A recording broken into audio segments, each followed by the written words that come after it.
So this technology could take someone who was literally born without full genitals to full function of genitals. Yes, normal feeling, function, orgasm. You're listening to The Brendon Marotta Show. In this episode, I talked to two members of Foregen, an organization dedicated to regenerating the human foreskin. Tyler Drzod, Chief Operations Officer, and Eric Cunningham, Chief Science Officer, give an in-depth explanation of the science of regeneration. Foregen is attempting to do something that no one else has done in the history of the world: give circumcised men a second chance to have the full anatomy they were born with. I ask these two every question you might have of an organization with a mission this important and this ambitious, and they answer thoroughly. If you're interested in the science of regeneration or having the full foreskin you were born with back, Foregen's mission will be of interest to you. Now, here is Tyler Drzod and Eric Cunningham from Foregen. When you meet someone who has no idea what Foregen is, and it's the first time they're encountering it, how do you usually explain Foregen to them? Yeah, so I typically start with some of the scientific aspects, especially the tissue engineering, because that kind of gives us some, I would say, legitimacy, and some of this is already obviously grounded in the field. And if you talk about that aspect, it kind of draws them in, and you can talk about something that doesn't necessarily make them feel uncomfortable at first, and then kind of work your way into some of the sexuality aspects and some of the history behind it, and the reasons why we're actually developing this solution for men. So I think it's not making sure I don't turn someone away or turn someone off right at the beginning, and then kind of pull them in and talk to them. And I found that to be effective when I was at South by Southwest, for example, and then also in Bio Europe in 2019. So, kind of both more of maybe a general audience and also more specific, like audience that's a little more aware of the science and is there for those reasons. So that's what I found to be effective. Eric, do you have a different answer, or is it basically the same? It's very similar, because a lot of times, like, because I notice in a lot of popular or pop culture, whenever like restoration kind of comes up, unless it's kind of in that like intactivist type sphere, it a lot of times almost kind of gets mocked, or jokes get kind of made about it, and like what Tyler said, when you kind of approach it from this like almost academic science and engineering, tissue engineering, biomedical engineering, that really does like kind of legitimize, the topic as a whole. So you often start with how instead of why. And I actually am curious about the how, because I think a lot of people, when they hear about Foregen, that's the big question they have is, how are you going to do this? Because as I understand it, you're trying to regenerate or regrow the human foreskin, which is something that has never been done before. So how is it that you are planning on doing this or are going to attempt Mhm. to do it? So with just the field of tissue engineering in general, it is it formally as a field, it's fairly new. I believe like the first instance like that term was used, I think was like the 1980s. And then regenerative medicine as a term came around in the 1990s. Uh, but with tissue engineering as a field, there's what they call the tissue engineering triad, and that's uh, cells, scaffold, and regulatory signals, which can be anything from like mechanical signals, electrical signals, or chemical signals. Uh, and if you combine those three things in a particular uh, quantity, or kind of like following a recipe, you theoretically can engineer any tissue you want. So what we're doing though is we're taking a lot of these principles that have been around since the 1980s, specifically right now with decellularized tissue. And we can get more into that later, kind of the details of like what that is and what the decellularization process means. But this particular type of method, using this decellularized tissue, has been applied to countless tissues and organs. Like it's decellularized extracellular matrix is a widely used biomaterial that like surgeons will take off the shelf and apply to for wound repair and things like that. In particular, the way we're doing it, we're building off of a method that our lead scientist, Dr. Elena Bondioli, and her colleagues over in Cesena, Italy, developed, and they've used it for successfully with really impressive results in things like rotator cuff repair, breast reconstruction, hernia repair, full thickness wound repair, pelvic reconstruction. I think I probably said hernia repair, but it has been shown to be incredibly versatile, and it gives a very, very good result in the end. So decellularized, run me the term again. What was Okay. the exact term? Okay, so decellularized extracellular matrix. So Decellularized yes. extracellular matrix. So with tissues, they're like if you just like look at your skin is not just cells. The cells are actually uh, kind of bound and live within this kind of network of polymer strands, mostly collagen. And this network is what they do refer to as the extracellular matrix. It's just this environment that these cells bind to chemically through their cell membranes, and they can communicate with other cells around them. They can, based on stimuli from that extracellular matrix, that can influence how they act. And each cell type does produce a very distinct type of extracellular matrix. So, like a skin cell will make a different extracellular matrix than say like a nerve cell or a Schwann cell or a cardiomyocyte. So if I'm understanding correctly, it is not just the individual cells, but the connections between them that you're working Yes. with. Yeah. Okay. So yeah, the way one of my professors kind of explained it to me was it's very much like a bird's nest. Like every bird makes a different kind of nest, and they live within that nest. And cells are the same way. And what has kind of been found that you can do is through a couple different processes. Uh, you can decellularize it, and basically what that does is you subject that tissue or organ to a very specific type of process. Usually, it's like chemical, but yeah, actually, it's one of the more common chemical reagents that's used is sodium lauryl sulfate, basically the same stuff that's in your shampoo. And that will basically dissolve the cells, and what will be left will be kind of like a skeleton of that organ or So, tissue. so if I understand correctly, you're removing the cells, but keeping the connections that were there between them, so you can Yes. fill those connections with new cells. Yes. Okay. And yep. And so with this particular method, though, there's I'm trying to kind of simplify it as much as I can. Sure. So what the kind of rule of thumb is, like replaces like.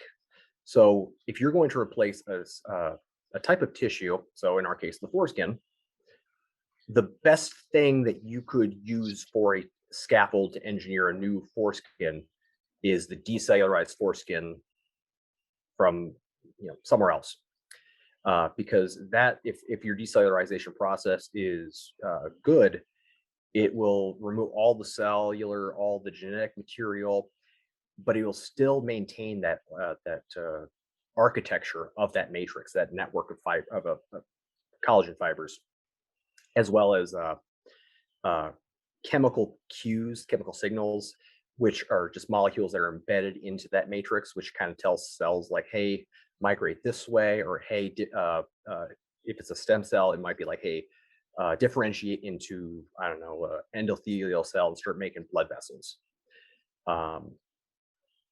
And like I said, if you do it correctly, and you put the cells back in there, you give them enough nutrients and time, they will migrate, infiltrate, and repopulate that matrix. So once you have this scaffolding, first of all, how do you get the scaffolding? Because I imagine that like where are you getting a foreskin that you can decellularize? Like how does that happen? Okay, so one of the most common ways is or one way is from cadaveric tissue from deceased people. One of the other ways that which tends to be a lot more common with off the shelf biomaterials, because those are kind of like a one size fits all. Doesn't matter like what kind of wound you've got, what thing you need to repair. They're very versatile, but that does kind of your end result is not going to be as nice as if it was, if you're using like the thing specifically for that type of tissue. So if, like, for instance, if we used an off-the-shelf biomaterial to try to reconstruct the foreskin, you might get something that's kind of like a foreskin, but it's not like the same as using a decelled foreskin that's been minimally manipulated. But anyway, one of the other primary ways you can get these extracellular matrix materials from is animals. So cows and pigs are actually a pretty common way of doing it. And then recently, there's actually been some work on recombinant plants. So there's a group, I believe it's out of Israel, that was doing that was using recombinant tobacco plants to produce human collagen that could be turned and used into for biomaterial applications. So you can get this from a human cadaver, meaning someone marks organ donor, and those things are available. But you could also take it build the material from animals or even certain plants. Potentially, but there'd be a lot more work in the fabrication of that structure. Got that it. would need to be done. So once you have this material, you can actually start shaping it as scaffolding and doing things to it to make something that came from an animal or somewhere else more like the structure of a human. Yeah. And the important point on that too is that, like, it'd also be easier to acquire as well. You wouldn't have as much of a limit on it. That's also the important. Cunningham, I think, especially with plants too, it's going to be an easier time. Yeah. So, go ahead. Oh, I was gonna say, there's one paper I remember reading I think it was like last summer. They're comparing collagen derived from I think it was cows, and then this recombinant tobacco plant, and it was a lot of the details, the intricacies of the structure of the collagen molecules. So collagen, there's like 16 different types, and it's like a polymer chain that kind of woven around like rope, but like different combinations. And that gives you like different types of collagen. They all have it gives them different mechanical properties, different functions. But like I said, it's been a while since I read that paper, but the one they derived from plants was like just leagues better than what they were getting from cows. So once you have this scaffolding, what is the process of attaching it to a person or refilling it with cells? Like, what do you do once you have the scaffolding? Okay, so there's a few different things that you can do. So one of the traditional ways is you have your scaffold, and let's say you have stem cells from a patient. So you're going to like personalize this tissue engineered construct. So you need to repopulate it with cells from somebody specific, and so you can use like adult cells. Like, for instance, that paper that came out a few years ago from Wake Forest, where they developed these tissue engineered vaginas for these women that were born without them. I forget what the condition was called, but they were able to kind of take a biopsy of, I think it was like labial tissue or remnant vaginal tissue. I can't remember specifically. And they would culture that up, expand those cells out, and then seed them onto this. They're using a biomaterial, I think it's like a synthetic material, but they would put it into what's called a bioreactor. And a bioreactor is kind of just what it sounds like. It's like a reactor for biological reactions or cell growth. They're used all the time in biological engineering. So if like you're trying to produce alcohol or vinegar on like industrial scales. But the ones for tissue engineering are a little bit different. They're usually a much smaller scale. And you put this in there, and basically it just has they'll have like an agitation system to keep the nutrient kind of broth that it's sitting in circulating. It removes the waste and keeps it at the right temperature, keeps the oxygen content in the fluid at the right amount, and over time the cells repopulate. They repopulate that tissue, and eventually you will have the tissue that you're trying to engineer. And like I said, that could be stem cells, progenitor cells, adult cells. It kind of depends on what you're doing specifically. One of the other ways, or there's kind of two other ways, but these are kind of one and the same. If you have a wound and you have this extracellular matrix scaffold, skin wounds are really the easiest to kind of think about this. You have like a very deep cut or deep wound that it's going to scar really bad if you just kind of let it heal normally. Because scarring is kind of an evolutionary process where the body tries to kind of seal the wound up as fast as it can, and it kind of throws collagen in that wound to try to close it up as best as possible, but that forms scar tissue. But if you take the scaffold and you put it in there, and if your scaffold is, engineered right, it's got the right cues, got the right mechanical properties, the cells from the edge of that wound will actually start migrating across it. And I wish I could do like a video for you. But the cells will migrate across it and they will degrade that scaffold, replace it with native extracellular matrix tissue, and that tissue is effectively regenerated. Yeah. Well, I'm glad you don't, because a lot of people may be listening only on audio, but I understand that you're trying to explain a very complex scientific concept to a non-scientific audience. So I appreciate the effort there to explain it. It sounds like you're going to fill the extracellular matrix with cells from the person who's going to be receiving it before you actually attach it to them. So the whole organ is essentially created and can just be attached that way. Is that a correct understanding? That is one way it is done. Okay. Yeah, because they'll be repopulated, kind of regenerate outside the body, and then that can be implanted. But then there's also where you're effectively using the body as its own bioreactor. So it also sounds like there might be different ways you could do it, and there might need to be some experimentation or testing to figure out what the best way is. Is that accurate to say also? Potentially. So like for our purposes, I believe Dr. Bondioli and Dr. Purpura, their main method is actually implanting the tissue or the scaffold into the body in some fashion and letting the the body repopulate it. For what we're doing, it's a little bit unclear how exactly they're planning to do it. I know our animal model will kind of, I think, determine a lot of how we move forward with humans. But that's really just because the human foreskin it's a composite tissue. It almost is kind of an organ in its own right because it has skin cells, you have mucosa, you have an abundance of nervous tissue. You also have smooth muscle tissue that kind of makes up the ridge band. So you have all these tissues. It's highly vascularized. So each one of those has to kind of be taken into account in developing the process to how we're going to repopulate that with a patient, a human's own cells. Sure. I appreciate how much information you have already.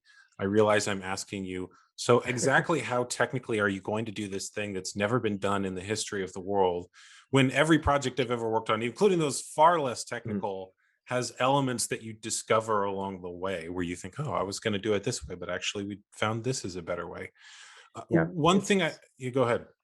I was going to something I want to kind of dispel a little bit. I mean, while it is a factual statement to kind of say that what we are doing has never been done before, the human foreskin, but there is an abundance of literature in tissue engineering and regenerative medicine that is tangentially related.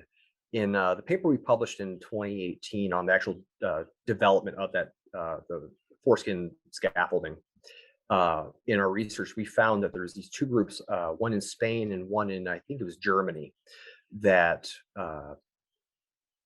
I don't remember the conditions, but the penile shaft skin had to be completely replaced for whatever reason. I think necrosis in the one in Germany. I don't remember the one in Spain, but they used a very, very, very similar method to what we were doing. So our scaffold, it kind of falls under the class of these biomaterials. It's what's called an acellular dermal matrix. So it's kind of derived from dermal tissue, acellular meaning without cells, and it's a matrix. Both of these groups used acellular dermal matrices in their reconstruction of this penile shaft skin. They didn't. I will say they did not do any work with the foreskin, but the results they did have are phenomenal. You almost can't even tell that there was anything happened. So someone has entirely used this method to regrow the entire exterior shaft skin of the penis before. Yes. And then, like, going back to the Wake Forest thing, where they reconstructed these vaginas and had fantastic results. The surveys the women over time had taken reported like normal function, normal feeling, normal orgasm. I believe the biopsies that the researchers took, you couldn't even differentiate between the tissue that they engineered and implanted versus the native tissue that was there. And like keep in mind, like the the vagina, it's a mucosa tissue. It's very similar, like the inner foreskin. So a lot of these things really indicate like what we are doing is very possible. So that's significant. And it sounds like it's already been done on women's bodies. Are there any other examples of how this technology has already been successfully used in the past? Because I think a lot of people aren't aware of how much has been done in the area of tissue regeneration. And this question goes for both of you, is just what other things have been done with this technology that we know about already? I'll give Tyler a chance to speak. Well, I think one of the things Cunningham mentioned already too is that even Dr. Bongioli herself has been using these methods, for example, and he mentioned rotator cuff repair also is breast tissue. So even our own scientists have been using this method across different parts of the body. And then another, I have to maybe pull up the paper for it, but it was published in Nature in 2017. Cunningham maybe recall this case, but it was the one boy who had a condition where his skin, like he had like parts of it kind of slough off, and it was quite life-threatening for him. And they were actually able to take, like, kind of similar to the vaginal tissue, where they took the cells from it and they were able to culture and replace large parts of his skin. I think it was 80% of his body, and he has pretty much a normal life now. Like, and it was very good results, like even just like aesthetically as well. So there's a lot of different cases that are out there where people, like you mentioned, Brendon, they're not even aware of it because it might be published in a scientific journal or something that they're not necessarily seeing that, in the news or something, right? So that's just two examples I brought up. The one that, of course, Cunningham mentioned with our scientists, but then also the one in Nature. This is a specific case. It was more of a rare condition, but something that really just shows the power of it. And I can, of course, if you're interested, I can send you those sources after the podcast. But they had quite a bit of it was quite an interesting case, at least in when I saw it. Yeah, that does sound interesting. Go ahead. Yeah, and I was going to kind of add on to kind of some other stuff that's been doing. So like my background is really just in like soft tissue engineering, but a whole other aspect of it is hard tissue engineering, which is basically like cartilage and bone and dentistry. There's some phenomenal work being done in dentistry right now with tissue engineering and regenerative medicine. There are several groups. It's kind of been a project that's been going on for probably about 10 years now. Or at least that's when I first heard about it, where they have been taking these materials that are an implant, and they will implant, or if you're missing a tooth, they will implant that into the jaw. And I'm not familiar with the actual mechanisms, but it will kind of call basically stem cells from the body to go to it. And I believe, what I remember, like the goal with that anyway is to actually regenerate like a full tooth. And I think they've had like some success with that. And like dentistry stuff is actually really the oldest kind of field of biomaterials. So biomaterials is kind of a related field to tissue engineering, which is also kind of related to regenerative medicine. They're all not the same field, but they have overlap. But like dentistry stuff, it's been going back thousands of years, like ancient Egyptians.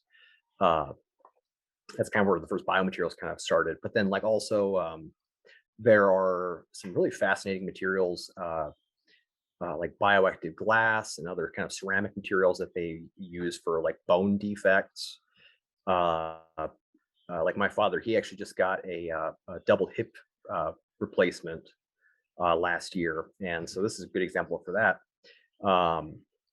So for those who don't know how it works, is surgeons go in and they literally cut the top of the femur off, and they have the implant. It'll stick into the inside of that bone, or into the inside of the femur, and now anyway, the material that the metal material that goes in there is has the technical word is like surface properties, but basically it's induces the local bone to grow into that implant, and so the bone really does kind of fuse with that metal implant. It's not just kind of sitting in there, not being held on by anything. So there's been a lot of fascinating work kind of going on in that too. So you've mentioned a lab in Italy and an Italian scientist a couple times. I'm curious about who the experts are at Foregen, or the people who have the scientific knowledge to pull this off, because I think that's the other question that comes up when people hear about Foregen. Mhm. Is they go, okay, well, there's all these breakthroughs happening in regenerative medicine, and that's really great, but how are you guys going to pull this off, or what is it that you know about this? Since I know a lot of people come to Foregen through their interest in the issue of circumcision, but may not be aware of the scientific expertise that you guys have. So what is it that you bring there, and who are the people that you have working with you that are qualified to pull this off? Okay, I mean, so right now, obviously, or can I go ahead? Yeah. well, I think we were going to say the same thing. Uh, but yeah, our lead researcher is Dr. Elena Bondioli. She's the technical director, I think it is, of the I can remember the whole name of it. Banca del Cude. Emilia Romagna's, or yeah, Banca del Cude, yeah. Yeah, That's right. the long Italian name. The regional skin bank cell factory of Emilia Romagna in Italy. I think it's at the Bufalani. I can never remember if I say that right. Bufalani Hospital. My family's Italian, and I still get the pronunciation of some things wrong because we've been in America too long. So it's we'll put the correct links in the show notes if anyone really wants to see them in their original Italian spelling.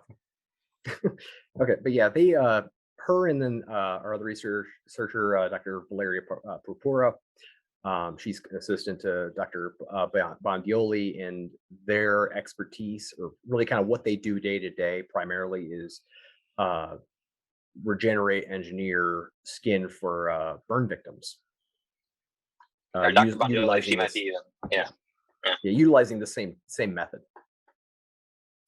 So how close is what she's doing now to what you're asking her to do, and what sort of conversations have you had about the process?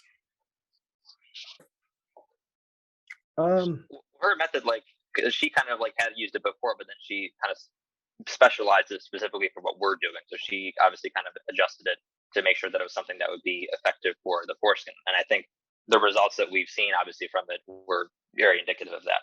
I think the things that you pointed out, Cunningham, in the paper were, for example, you had the doubling in the basic fibroblast growth factor, which of course makes it very bioreactive, and it's much more be much more inducive to actually regenerate what you have there, if I recall. But it's I mean, it's fairly similar, because like for the skin for a burn victim, like there's obviously similar techniques that she's going to be applying there that then she can kind of transfer over to here. And I think that's kind of, I think, the gist of what Cunningham, of course, what I usually say too, is that there's what's being done in the field here. There's similar techniques that we can apply. It's just we have to kind of specifically work on these techniques with the foreskin, and then make sure that actually is successful. And you mentioned that you've done some research so far. What is it that you've done so far? In other words, how far have you gotten towards accomplishing this? And then what is there still to do? Okay, so yeah, kind of, go ahead. Yeah, okay. So yeah, a few years ago, I forget which year it was. I think it was, I want to say 2014, 2015, when Enzo, or Mr. Enzo Aiello, he got for those who don't know, Enzo is the owner of Foregen. Oh, yes. Is that accurate? President. Okay. Founder and president. Yeah. When he first got connected with Dr. Bondioli, they did some kind of preliminary work where they I believe went to like a slaughterhouse and got bull foreskins, which are not the same, but kind of close enough to do some preliminary work, where they kind of tested the decellularization method, uh, and kind of evaluate that, and which was kind of good enough to go to the next step, which was what became our first paper in 2018 in the Journal of Tissue Engineering, which was kind of taking that decellularization process that Dr. Bondioli had kind of optimized and applied it to human tissue or adult human foreskin tissue. And then the rest of the paper was really kind of just about all the different ways in which we analyzed it, which is pretty normal for this type of work, where you basically, there's tests or assays, as they're called, to determine how much cellular material is still left in that the scaffold, and you kind of compare that to your controls, which are have not been decellularized. Then we test like its mechanical properties. So that's literally just putting it on a machine and pulling it until the proper term is fracture, or basically snaps and breaks in half. Because that's actually an incredibly important thing. It's whatever material, like kind of go back to what I said earlier with that like replaces like. Your scaffold has to have the same kind of mechanical properties. Mechanical properties is really kind of an umbrella term. Basically, kind of the same stiffness. Just basically, it kind of feels the same. Is kind of way to think about it, which is incredibly important. Because like one example is like cartilage. If your cartilage or bone, or cartilage more so, isn't the same kind of stiffness, it's gonna fail. It's not gonna form right. So that was one way we did it. And then I know the work I did specifically was this quantification of collagen and elastin, kind of making sure, or elastic fibers, to make sure that the decellularization method hadn't like washed out any of that. So that was done using like an image analysis technique. And I'm trying to remember what else we did. And there was just some broad kind of analysis of just the tissue or the scaffold architecture, to make sure like the collagen fibers hadn't deformed or fallen apart or whatever. And basically all of those things. And then also like Tyler mentioned, the basic fibroblast growth factor.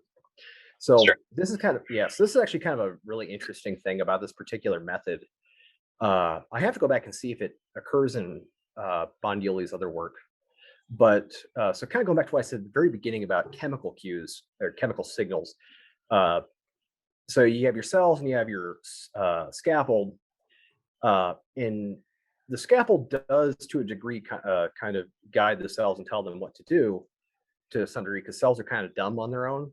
If they're not put in the right environment, they don't know what to do. So like, I think I was telling Tyler a story about somebody I knew. She was trying to culture up these mesenchymal stem cells one summer for a project, and she was going to try to use them. I think it was for like cartilage engineering. And in the process of her culturing them up, so these are just like cells in a flask. They didn't know what to do, so they just turned into fat cells. No idea why. Some other cells, like, or types of stem cells, like you just look at them funny, they'll just die. So like I said, cells outside of a matrix are kind of dumb. They don't really know what to do. But you put them in there, they'll just kind of sit there. They might kind of start to do stuff in their local environment. But the real kind of activity is all in like these chemical cues. So like those are things that will tell them to differentiate into something, or tell them to migrate, or what have you. But for our purpose, or in our scaffold, we had this I think it was like a twofold increase in what's called basic fibroblast growth factor. In that particular growth factor, it's just kind of a peptide or a chemical that's embedded in that scaffold, and it's critical for like the formation, the regeneration of like vascular tissue, nerve tissue, I think it's used in a whole host of other things too. So that really indicates like this scalpel has a very high level of bioactivity, which is what you want. Because if it's like low bioactivity, you're going to implant it, and probably all it's going to do is cause inflammation and not do what you want. And so like the next step from that is kind of where we're at now, which is our animal model.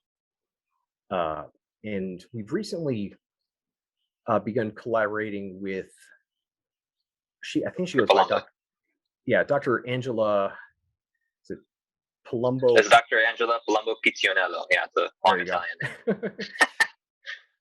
And she is a professor of I just wrote this earlier. It's like this big surgery long title. Anesthesiology. Yeah, I think Department of Bioscience and Veterinary Medicine over at the University of Camerino in Italy.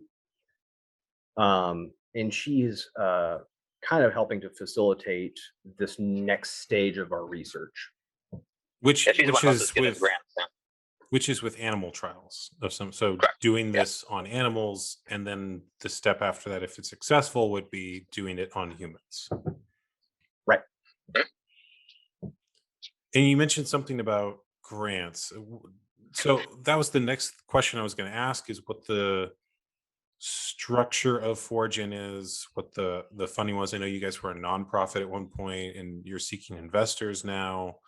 So I'd like to know a little bit more about that, what the process for funding this is, and then what the structure of the organization itself is. So I know Enzo's the founder, but it sounds like a lot of the scientific stuff is being accomplished by other people.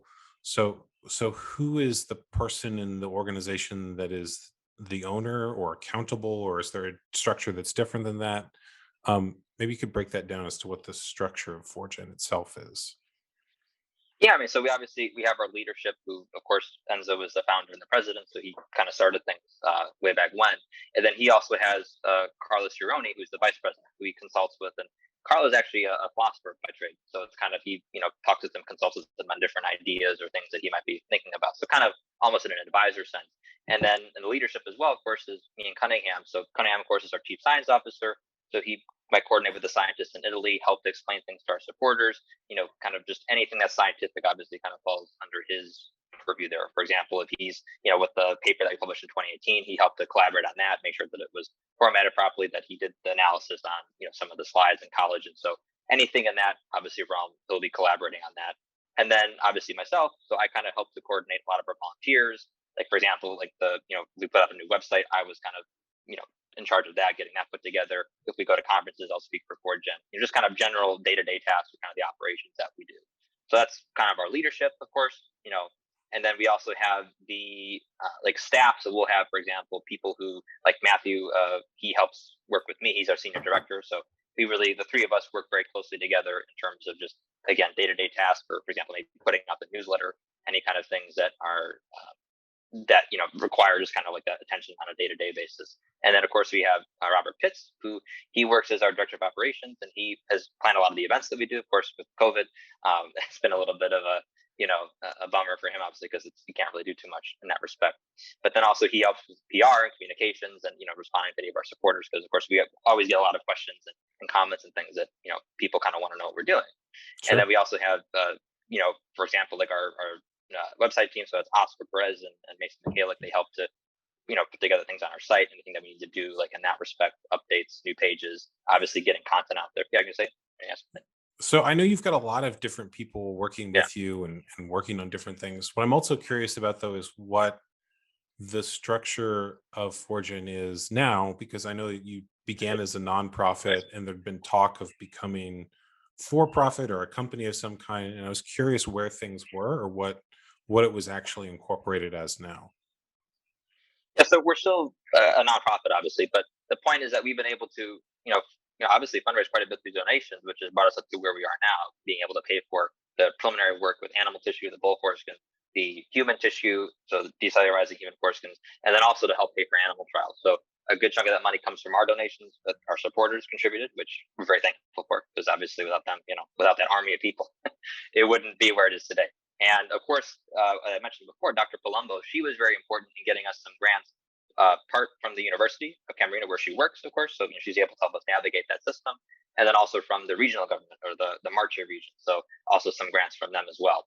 So that's been able to basically help us pay for animal trials, so the tissue and then whatever supplies we need, the actual scientists themselves. She also helped us hire a PhD candidate, Luca Penicillico, and we've already, of course, also gotten some of the grant money was for that. So she's been able to kind of get that organized for us. And really, I think the kind of general trajectory is probably what you're interested in, right? Is that as basically we would function as a nonprofit for now. This kind of brought us to where we are. But in kind of the interim, when we're working on animal trials and then leading up to human trials, is that's when we want to have a for-profit entity created so we can raise that additional funds that we would need for human trials, which of course are just more expensive because there's just much more involved in doing those. So that's kind of the trajectory that we have. The nonprofit is served very well for what we need, but then going forward to actually do the human trials and then go to market, we would be creating a for-profit entity between now and then and human trials.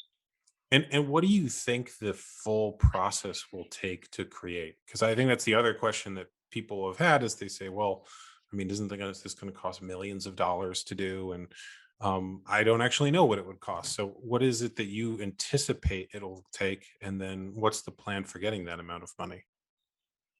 So the cost would be, of course, in the millions of dollars, just simply because you have to pay your scientists, you got to pay for plastic surgeons, urologists, anesthesiologists, nurses.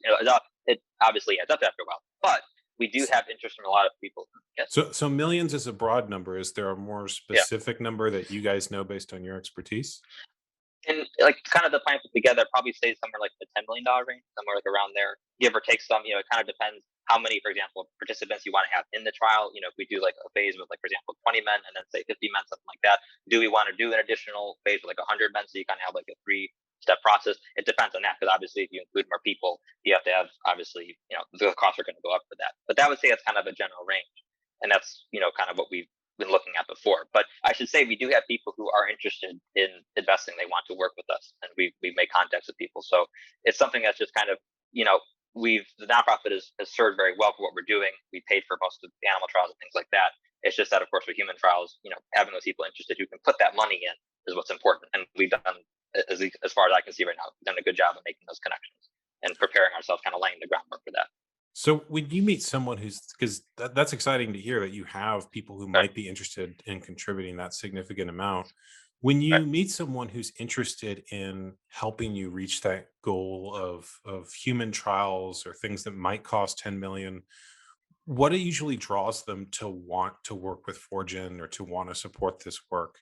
Is there a particular type of person or interest or thing that makes people who have that amount of wealth, who are an ability to support something like this, what usually makes them want to do that?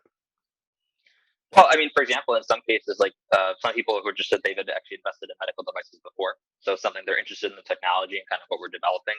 A lot of it's also for personal reasons. So why someone might just supporter, excuse me, who's donating would come to us I felt like this is something that was taken from me, and I want to find a way to get it back, right? So it's, some people who they come to us for that reason, which obviously makes sense if you have the resources and say, hey, these guys are working on a solution. They made progress. They have experts and scientists, let's go and work with them. So it's a combination of things. So people who are interested in technology, people who come to us for personal motivations or reasons that, they feel like they were wrong, for example, and they want something back that was theirs. And, it's what's great about it is that we've had people who come to us. So it's not just us reaching out to people. And I think that's what really, in my mind, kind of shows and proves that what we're doing is important and worthwhile, and that we're making progress, because if people come to you, then it's the whole idea, if you build it, they will come, So I'm happy to see that. Yeah, that's exciting to hear. So it sounds like there's people who are already investors in biotech and medical devices and things like that, who understand this issue and also understand it on a personal level. Yes, precisely. And I'm curious, another question that I've seen come up is the question of why Foregen. In other words, why is it that if there are people in biotech or medical devices who understand this, why is it that someone like Johnson & Johnson or Pfizer or one of these other large health companies or medical companies isn't investing in this already? Go ahead. Yeah, I think largely is because particularly in the United States, the foreskin and circumcision as a topic is still heavily stigmatized, and it's just it's very taboo. And even like, I know we've had it before, like we kind of approach people where, you start talking about foreskins and circumcision, people will kind of like look at you weird a little bit sometimes. And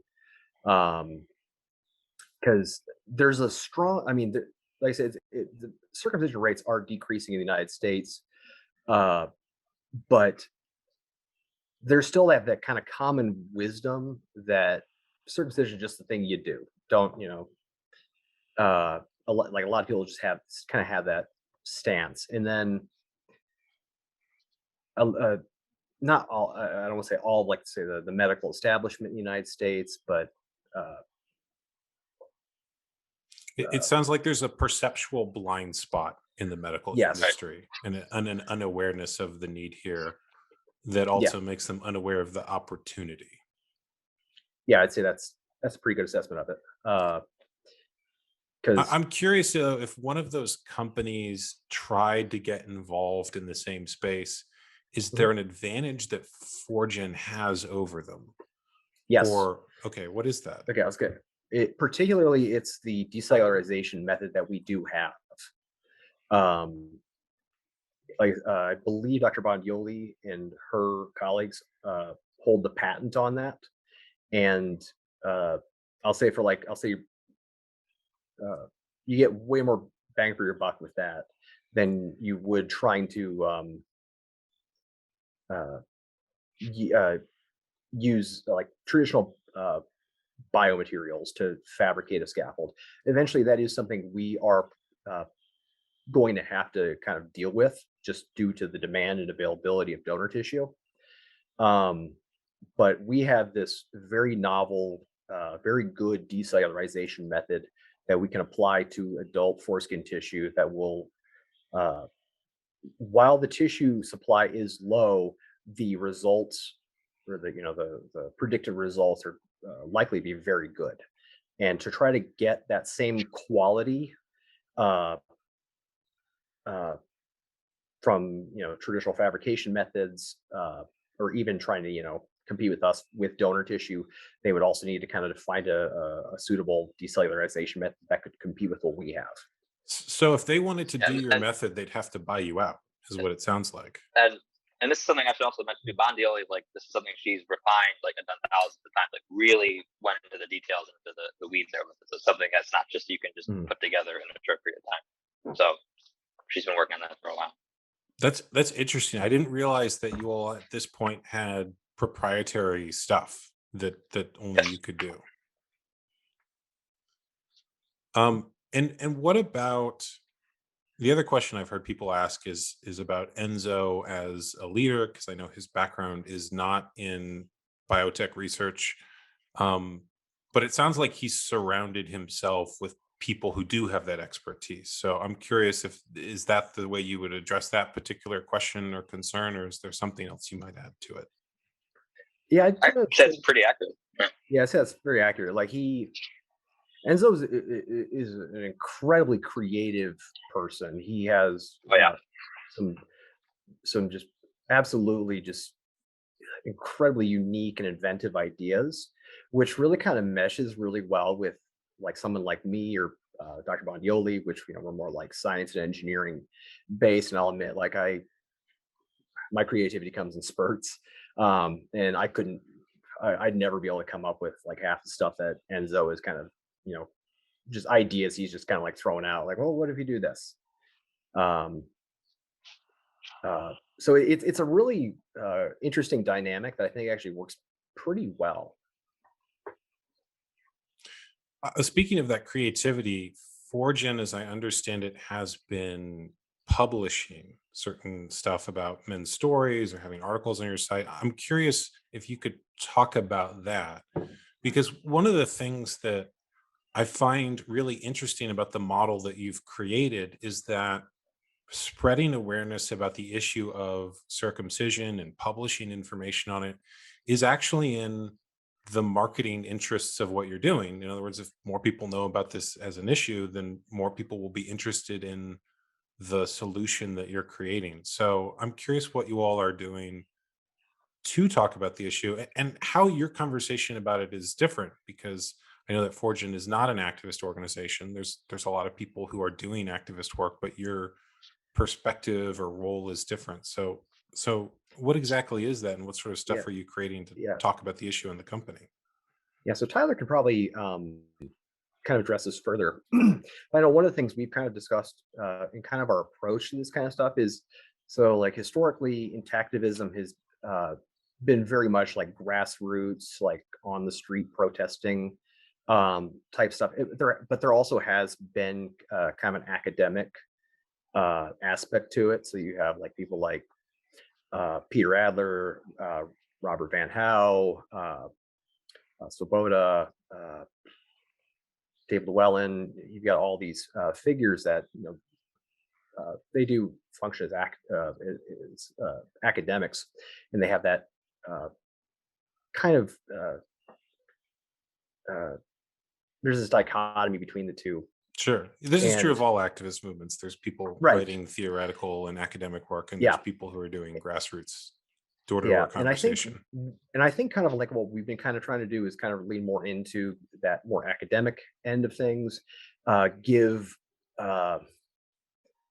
people who have kind of things they want to say. So like the two articles that we have that I forget his last name, Ryan, has published on the circumcision devices and kind of these conflicts of interest that exist. Kind of going out from really more that perspective, and even to that effect, I think at least me personally, there's things in the intactivist movement. There's certain rhetoric that I almost want to challenge, not because I think it's wrong or bad, but I think by challenging it, you generate a stronger argument. So there's like certain things. So like one of the things that uh, I see is this uh, constant reference to the foreskin has 20,000 nerve endings. I'm sure you've heard that before. Sure. If you I know for a while I had a really hard time trying to figure out where did that originate from, because I would find articles and I would kind of backtrack through the citations, and I would always end up hitting a dead end. I And could then answer that, by the way, but go ahead. I do have I did eventually find out, but it's like this. I think the intactivist movement as a whole kind of just this push. I think would have a lot more ground to stand on, and would be a lot more intimidating and more difficult to dismiss from like I said, the AAP, the medical establishment, if we really challenged and made sure the rhetoric that's being used is actually validated. So like the 20,000 nerve endings, from the way I read it, or where that number came from, it was like a back of the envelope calculation Yeah, from, I think my, Fleiss did that. It was from that paper from the 30s.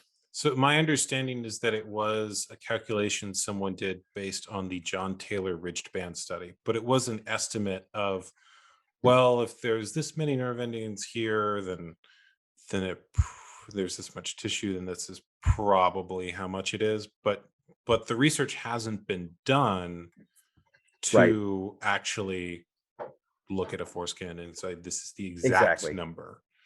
Right. And so it's stuff like that, like the 16 functions. There's some of it's like subjective, some of it's there's overlap between some of them. So having something that's much more concrete and that you're able to kind of go at. I don't know if from an activist perspective, a lot of that is essential, because I know on other issues, when you talk to Mhm. people who are doing things like criminal justice reform or Right. environmentalism, like there's the activists on the street for those issues Mhm. sometimes give hyperbolic descriptions of their issues as That's true. well. But we all still understand, that things like those issues are important. But I'm Right. curious if that's something that you would consider, or Forgen would consider doing research around in the future. In other words, if you guys are decellularizing the foreskin and you have these tissues you're working with, is there a possibility of you doing doing research as a part of that is useful to people who are doing activism? In other words, if you're recellularizing the foreskin, it might be useful to know the exact number of nerve endings. So is that something that could be potentially a part of your research? That is 100% on the roadmap. I can confirm that for you. Yeah, any stuff that would be useful to activists and just kind of generally like bolstering arguments, because one of the big things is that people might just dismiss you, like you said, saying, it's just a piece of skin. What are you talking about? There's nothing is there as important. It's just extra. But we are definitely have that on our roadmap to conduct research in that to make sure that people can actually have something. In this case, that's published in academic where they can point it and say, no, we have the research here that's been done that shows that this is in fact an important body part. 100% on our roadmap. That's excellent to hear. So if you guys keep going, then there's the possibility of getting some really detailed research on the exact structure of the foreskin and nerve endings. Absolutely, and it'd be up-to-date technology too, because the Taylor and Cole study was conducted, I think it was like late 90s, right? So it's been nearly 20 years. So there's obviously a lot more techniques that we can take advantage of that would really, I think the results would be like you'd be able to kind of make a splash with it and really show people exactly what's there. Go ahead. Oh, I was gonna say, for instance, kind of what Tyler was talking about, like the technology, because I think the Taylor paper was published in 1996 or 97. Yeah, it was late 90s. Yeah, and it was, I think, just uses like very, very traditional pathology and histology kind of methods of analysis. That field, and this is actually kind of relatively new to me. But now pathology has kind of gotten to the point where instead of having these two-dimensional images, what they're able to kind of do is actually build, or through a scanning method, basically go layer by layer and construct a three-dimensional model, which shows you all the architecture of the tissue that you've just analyzed. Because one thing that's kind of so traditionally biology and medicine for that, or biomed research, has always kind of been done, like, say, in a petri dish, and that's a two-dimensional system. If you think about it, cells don't live in a two-dimensional world; they live in a three-dimensional world. So there's a lot more like 3D cell culture stuff kind of been going on lately, and this is kind of like another kind of evolution of this kind of realizing, hey, we've been kind of thinking about this all wrong. So kind of to kind of piggyback on that, like going back to when I was talking about the mechanical properties of tissues, how important that is. Historically, a lot of biology and biomedicine has been looked at only from a biochemical perspective. Physical, mechanical forces have been totally just ignored. And over like the last 30, maybe 40 years, there's been a lot of like the whole field of like mechanobiology has kind of come about. And this is actually relevant because that's what skin expansion is, that they use for non-surgical restoration. That mechanical force on the extracellular matrix, induces these signals into the cells that induces them to grow grow in a certain direction, build extracellular matrix in that way too. So, like I said, overall the field has been kind of really changing from what it was like 50 years ago. And this 3D histological stuff, building a 3D model would give like phenomenal insights into like the actual anatomy of like the foreskin. I hadn't thought of that the studies that have been done before on the foreskin that a lot of activists reference are old enough that there might be new techniques and things that people could do. So it sounds like you could actually create an entire 3D analysis or structure of the entire foreskin, not just the surface areas. Yeah. Precisely. Are there any other unique studies that we could do now that the technology exists for it that might not have previously been possible? I have to think about that. Yeah, I'm only asking you if there's any groundbreaking research that's never been done before that you could pull off in addition to the other groundbreaking research that you're doing that's never been pulled off. So, it was the one that Enzo mentioned, right? Cunningham, like the sensitivity one, I think, right? If we're kind of thinking about that too. Oh, yeah. So like there's been, so one of the big kind of, questions is like, does circumcision like decrease sensitivity? And there's been lots of papers over the years that have kind of tried to quantify it in some way. I think that Sorrell's et al. 2007, I think the fine touch Yes, the Sorrell threshold. study. That I think is the most recent one, and probably actually one of the better ones, just because of I think their method for trying to quantify it is pretty decent. Like it's this kind of for where the technology I think was then, and probably still to some degree today is without basically dumping a bunch of money into this big project. But Enzo's been talking about trying to do a study where you do You a look very at brain similar kind of activity. yeah, Yeah. you do a very similar kind of thing. So I don't know how we would necessarily do it, if it'd be like EEG or using like an MRI. I'm not super familiar Yeah. in like brain activity Uh, stuff, but Yeah, and the one thing I would kind of to kind of give a little bit of a maybe idea of what it would look like. There's one I had to pull up the paper, but I think it was from Oxford University, and they did something kind of similar with people who were hand amputees, and these are people who had maybe lost their limbs, maybe like 25, 30 years ago. And what they did is they looked at people who still had their hands, and they also took people who had lost their hands, and they basically asked people who didn't have their hands to kind of imagine or like to envision like certain movements with that part that was missing, of course. And they compared the brain activity to somebody who did have their hand to those who had lost theirs, and they found that those basically the exact same regions of the brain were active. So it's even that that person had lost their limb, they still had that part there that was actually active in their brain, and even after all that time, it was still something they were able to detect, and it was actually very similar. Like, so even if like they had lost it, it was still similar to the person who still had their hand. So that's kind of if that's explains the concept of what we're looking to do to kind of see something similar like that. So you might be able to identify the part of the brain that is meant to light up when someone touches Right. the foreskin. What are the differences, right? Or like what exactly? Yeah. That would be interesting to see. Yeah. And I guess the hypothesis or question is, does it still light up in men who don't have that body part the way that amputees Right. do, or has it been altered or rerouted in some way? I should clarify, the amputees, it was the same parts of the brain, like the exact same ones as someone who still had their hand had been cut off. Now, Just to clarify, yeah. did they lose their limbs in childhood, or was it? I'm not sure if it's. I think it was I have to look at the ages of the participants, but it was like people who had lost their limbs like decades. Like some people had like lost it even 30 years ago, like when from the time when they lost it to then when they actually did the study. And there's another one too, a source that I found as a paper that I have to go. I think it was, I remember what journal is it, but it's also actually people who weren't even born with a limb. Actually, they found cases where they had phantom limb syndrome. So even people who didn't actually have the limb at all. Yeah. So that's it's stuff you don't even think about in statistics sometimes, where it's like even if someone wasn't born with it, they still had those kind of issues. Yeah, So, and also and also kind of go along with that, the tissue engineered vaginas that Wake Forest did. Like there you go. The name of the condition is escaping me, but they, like, if I recall, the women in that study were born without vaginas, and they there was a type of indexing system they used for like normal function.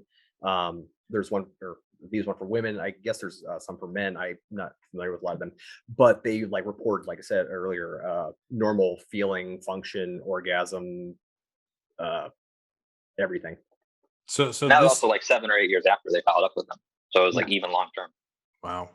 So this technology could take someone who was literally born without full genitals to full function of genitals. Yes, potentially. Wow. Yeah, potentially. So this conversation has definitely left me a lot more hopeful about the possibilities of this technology and the possibility of Foregen accomplishing its mission. Is there anything else that you guys want to talk about that I haven't asked about, or stuff that you still feel like we need to cover, or anything like that at all? Anything you might want to add or tell my audience? I'm sure we covered a lot of the important things. Yeah. I'm sure something will occur to me after we're done. Sure, that's always how it works. Is 5 minutes after you think of a dozen things. If people want to support Foregen or follow you or learn more about your mission, where should they go? Yeah, I mean, they can go to foregen.org, and then if they're interested in supporting us with a donation, they can do that. They can also subscribe to our newsletter. If you go to Commentarium, you can subscribe there. It's right at the top of the page. Subscribe to the newsletter, and we send that out once a month. So if they're interested in that. And then we also, of course, have our Facebook, Twitter, and Instagram pages.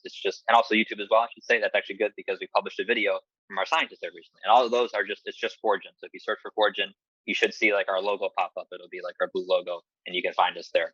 So if they're interested in following us there. Yeah, so the video that we just posted on our YouTube channel is kind of a message from Dr. Palumbo over in Italy. She's, like I said, the one kind of facilitating the animal experiments. She kind of gives it's an excellent video, kind of her giving her thoughts on kind of circumcision and what this project's about. It's interesting to hear her perspective because she's Italian and Italy is not a circumcising, culture. So, like, she kind of even says, like, she was completely unaware that this was even an issue. So I encourage anybody interested to go check that out. Sure. And it sounds like, too, on your newsletter, you're not just publishing updates of what Foregen is doing, but there's occasionally articles or information just on the issue that you're sponsoring, essentially. Is that accurate? Yeah, we try to put out a combination of things, anything that's of interest to our audience, because we know there's kind of a wide breadth of people who come to us and are interested in not just our work, but then anything else that's going on in the movement. Cool. Is there anything else you want to add before we conclude the conversation? I think that pretty much is good for me. Not much else I can think of, to be honest. Well, thank you for answering all the questions I had. I think this is going to be really interesting to people who have heard about Foregen but haven't had the technical education and aren't aware of all the stuff you're doing. So thanks again. I'm very hopeful, and I also hope that you accomplish everything you're setting out to do. So good luck. Thank you. Well, we appreciate it. Yeah, it was a pleasure to be on here. Thank you for listening to the Brendon Marotta Show. If you liked this episode, please share it with someone else who would also like it, and then go on whatever platform you listen to the show on and leave a positive review. If you want to support the show directly, go to brendonmarotta.com/show and subscribe there. Paid subscribers get special unreleased bonus material and live events that are only available to them.